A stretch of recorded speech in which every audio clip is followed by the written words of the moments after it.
first date, what do we usually do? We're swiping on Tinder or Hinge or Bumble, and boom, we got a match. We're like, hey, you want to go get a beer, go grab some dinner? Yeah, sure. So we go out, and the first thing we say to each other is how awesome we are.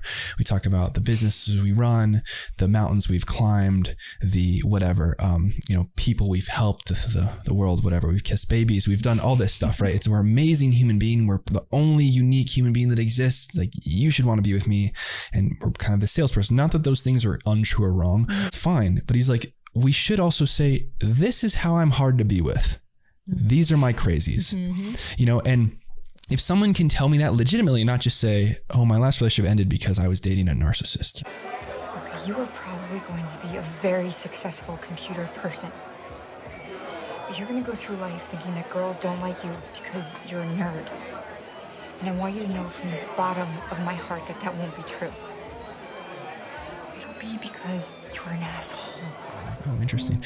But if they're like, I was unfaithful in my last relationship because I didn't feel met, or, I'm still processing, issues I had with my father, my mother, and I see how this proliferate, like those kind of things.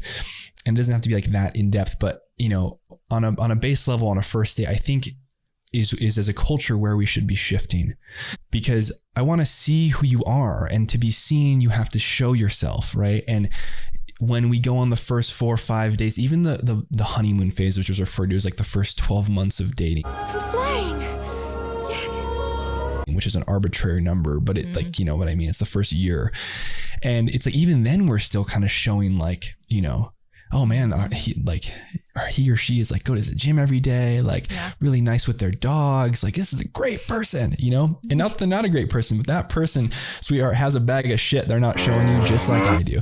And honest about it. And you don't have to know every nook and cranny of your soul, of your shadow, but like at least like give pieces of it that and be like, hey, this is what I'm working on, this is what I'm aware of. This is kind of the trauma or the pain I come from. And if the other person turns around and runs away, that person's not meant for you anyways, because a person that's really going to value a conscious relationship that's growth oriented, they're going to see you sharing that, hear you sharing that, especially if you're not just, I'm not saying like a dump on someone, like just vomit your problems on someone. I'm saying, hey, here's what I've been through. This is how I'm using it to be a better person, because you got to be working on yourself.